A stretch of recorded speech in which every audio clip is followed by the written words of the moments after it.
Once again, we have an example where from a Masechta that of all the Masechtas in Shas we would consider as one of the most technical and irrelevant for our times. Through understanding the technical principles, we're able to extrapolate such important life principles as we have so far throughout the Masechta. And today we learn about the importance of contrast and how contrast provides clarity. Sometimes it's through the negative that you can understand the positive. As Shlomo HaMelech says, "V'ra'iti ani sheyesh yitron lechochma min hasichlut." I've understood how much advantage there is in wisdom over lack of wisdom. It's ki yisroin ha'or min hachoshech. It's like the difference between the advantage of light over darkness. We'll see what that means. The missing piece, Rav Omar bebinyan and Zevachim Daf Nun Daled Amud Aleph. So the Gemara discusses my lo have lo yesod. What does it mean that on the southeastern corner of the Mizbeach there wasn't a yesod? Something we've been discussing now for a couple of days. What does that really mean? So on that we have a machlokes Rav and Levi as to whether this is to be taken literally or not. Rav says absolutely literally. Bebinyan, it means that there was no yesod on the southeast corner of the Mizbeach, other than one amma on the south and one amma near the west and one amma on the east near the northern corner.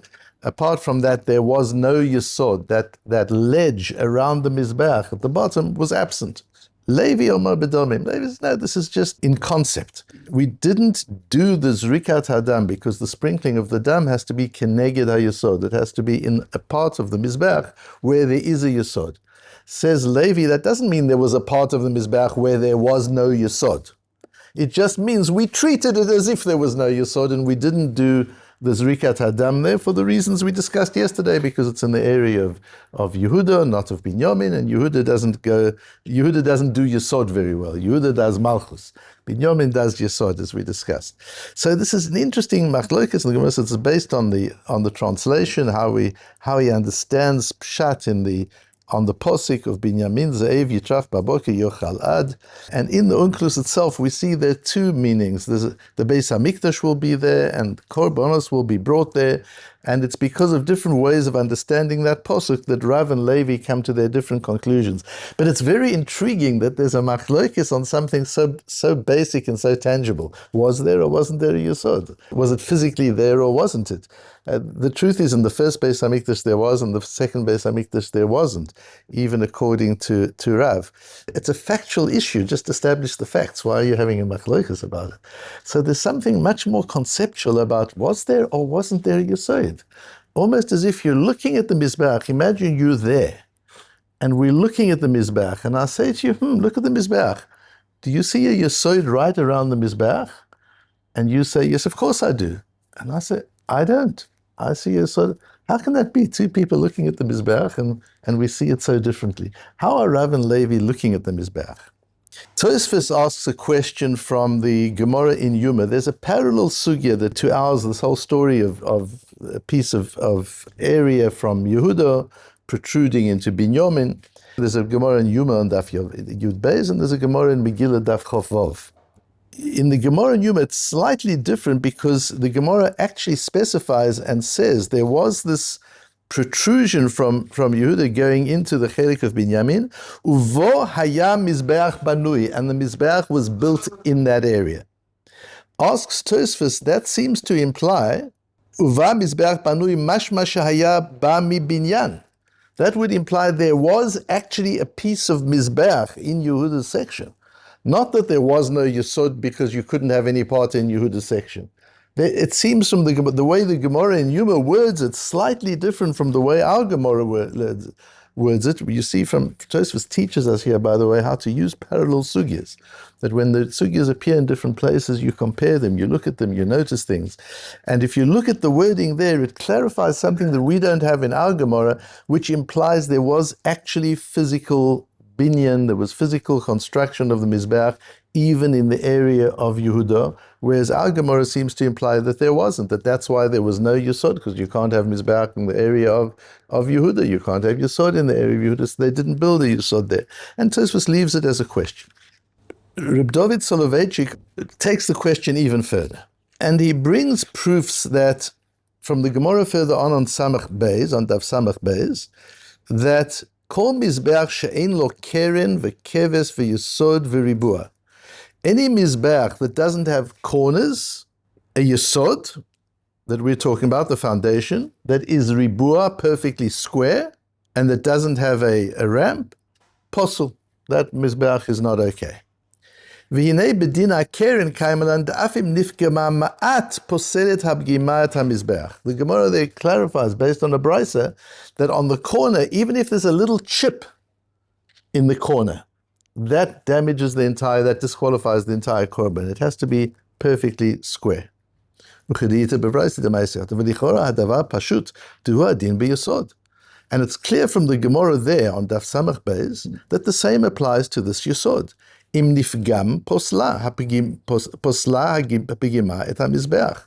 That if in the yesod there's a chip, it's not complete, there's a piece missing, there's a brick out of place, that would disqualify the entire mizbeach. Asks Rabbi David, and here you've got a whole section of the yesod missing. How does that work? You've got 3/4 of a yesod, you've got just over half of a yesod, and the rest of the mizbeach there's no yesod, it's missing. How can that be a kosher mizbeach? His question is similar to Tosfos' question. And what I want to suggest to you is an idea that is certainly not how Tosfos learns, because if Tosfos was learning this way, he wouldn't have the question. But I want to suggest to you the way, because as we'll see, I think that's how Tosfos Harosh learns it in Gemara Megillah. And that is the following. There wasn't a piece missing from the Yesod. But not the way Levi says it in the simple understanding of Levi that he holds, because the Yesod was there, it was built physically. But that if you can look at it, again, looking at the Mizbeach with the Eina Neshama rather than the Eina Haguf, we've talked about the eye of the soul, to be able to see that which is invisible and to hear that which is inaudible. If you look at the Mizbeach and see the space as virtual Yesod, not as absent Yesod, you can see exactly where the Yesod should have been. It's not as if the Yesod stops there. Really, the Yesod goes all the way through. It's just not tangible in a certain place. It's not physical in a certain place. In a certain place, it's present in an intangible way. We have such an idea, for example, today. You're not allowed to go into the place where the Beis HaMikdash stood, but there's no Beis HaMikdash there. What do we call that area? Makom Beit HaMikdash. Yes, there's no physical Beis HaMikdash, but that's the makom, that's the place of the Beis HaMikdash. In the same way, I'm suggesting there's such a thing not only as Yesod, as the foundation, but makom Yesod, the place where the foundation would be if it were in Binyamin's territory. And clearly, as Rabbi David says, and we see from Tosfos, if it were in Binyamin's territory, as according to many it was in the first Beis HaMikdash, there would be a Yesod all the way around. So there's conceptually a Yesod all the way around. It's just that we can't tangibly build it, and we'll see in a moment why that's so important that you can't. And I think that might be what Rashi is saying on the previous daf, where Rashi says, "V'hi amashi knisat hayesod shehaya ra'ui lihiyot ba." That piece of Yehuda's territory is the place where the Yesod ought to be. He doesn't say where the Yesod isn't. He says where the Yesod ought to be. Look with your eyes and you'll see that that's Yesod. It's not there physically, but it is there conceptually. And the Tosfos Harosh in Megillah says it almost more specifically. Alma delo haya klal b'chel shu v'yesh lomar deba haya Yesod hamizbeach ra'ui libanot. There should have been a Yesod there. And says the Tosfos Harosh, that's what Binyamin was heartbroken about. If it would have been in my territory, we would have had the physical Yesod around the whole Mizbeach. And now, because it's in Yehuda's territory, we can't build the Yesod physically. But that doesn't mean that there isn't a spiritual and a conceptual Yesod all the way around the Mizbeach. In which case, we have to ask, so why can't you build a physical Yesod? If conceptually, the whole Mizbeach should have a Yesod. And as Rabbi David says, it would have a Yesod if it could. Why is it designed? In other words, the lack of Yesod on the southeast corner, I suggest, is part of the inherent design of the Mizbeach. It's not, oh my goodness, you've got to leave a piece of the Yesod out. No, you build the Mizbeach in such a way that the physical Yesod only goes a little more than halfway around, and for the rest of it, you've got to imagine the Yesod, and you can't use the Yesod because it's not tangibly there. It's only conceptually there. It's got to be built in the design. Why would that be so? And I think the reason it's so is because that tells you that the Yesod is not just a design feature. It tells you the importance of Yesod as a concept. The idea of Yesod, as we discussed it yesterday and we've been discussing the last few days, this idea of binyamin, that Yehuda is an idea of malchus. Malchus is melech poretz geder. Malchus is you go out and you do things. Binyamin is tzaddik yesod olam. The tzaddik, the idea of yesod is to hold yourself back, is to restrain. And the Mizbeach is the combination of both, the kiss of Yehuda and Binyamin that we talked about yesterday. Because Mizbeach sacrifice means holding yourself back when you feel like acting, and acting when you feel like holding yourself back. Both of them are korbanos. You're sacrificing yourself when you hold back, and you're sacrificing yourself when you act. If you're in both situations, you're overcoming your nature, which might be, in this case, I would rather not get involved. My nature is not to get involved, but I will get involved. That's korban. My nature is to get involved, but in this case, I'm going to leave space for somebody else. I'm going to stand back. That's korban, and that's what the Mizbeach is. That's this combination of Yehuda and Binyamin. And it was interesting. Some of you like the morning stories. So as I've mentioned to you, when I start early in the morning, I always spend a little while activating my right brain, and I've got a few Sforim on my shelf that I use that for. Sometimes I use Rav Kook's Shmona Kvotzim, as you know. Sometimes I'll use the Baal HaTanya. Sometimes I'll use the Mesilas Yesharim, and sometimes I use the Chovas Alavovos. Yesterday I was using the Chovas Alavovos, and I left it on my desk. This morning, usually I'm attracted to one of those Sforim, and I go where I'm attracted to, and I carry on from where I left off the previous time I learned it. This morning I was attracted to learn a piece of one of the other Sforim. But I suddenly realized the other day we learned about Ein Ma'avirin ala mitzvahs. You don't walk past a mitzvah. And I look on my tables, the Chovas Halvovos. How can I put the Chovas Halvovos aside and go and fetch another sefer? So I open up the Chovas Halvovos. In the Chovas Halvovos, I find the Chovas Halvovos dealing with this posuk. V'ra'iti ani sheyesh yitron lechochma min hasichlut ki yitron ha'or min hachoshech. And a reference there to the Zohar in Parshas Tazriah, where the Zohar speaks about how it's only through the negative that you can appreciate the positive. A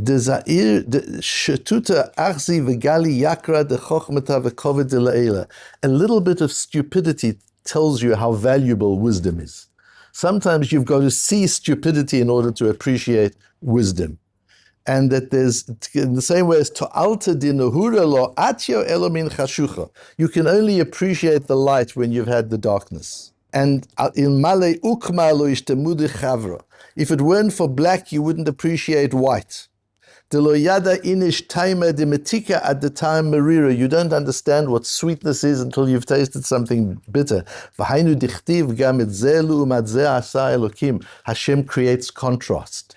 Because you need contrast to understand. You need the negative to understand the positive. If there's no contrast, there's no anything. And so in the design, built into the design of the base of the Mizbeach, is the contrast of having a Yesod and not having a Yesod. Being able to restrain yourself like Binyamin and not being able to restrain yourself like Yehuda. And the two coming together, if there was just a Yesod, you wouldn't even notice the Yesod. It would just be an engineering function. There's a Yesod, there's a foundation, there's a ledge at the bottom. You wouldn't think about it twice. It's because part of the Mizbeach lacks a Yesod that you stop and think, what's going on here? Why is there no Yesod here? And you come onto the whole thing with Yehuda and Binyamin, and you understand what Yesod means, and why is the Yesod altogether, and why there isn't a Yesod in Yehuda. And you realize and you understand these deep principles of what it is. So when Tosfos starts off saying, well, it seems that the bottom Yesod doesn't have to be square, it's only the top of the Mizbeach that has to be square. The way we're learning in Rashi and the Tosfos Harosh is, no, the Yesod is also square. If you include the space, the Mokom HaYesod, if you include the virtual Yesod, the whole thing is perfectly square. And when Rabbi David Soloveitchik asked, but how can you have a piece missing from the Yesod? There is no piece missing from the Yesod. The Yesod is complete. Part of it is visible, part of it is invisible. It doesn't mean that it's not there, because of the principle of Yitaron Ha'or Min HaChoshech. It's only through the darkness that you appreciate the light. Only through the absence of the Yesod in the section of Yehuda do you appreciate the importance of the Yesod in the section of Binyamin.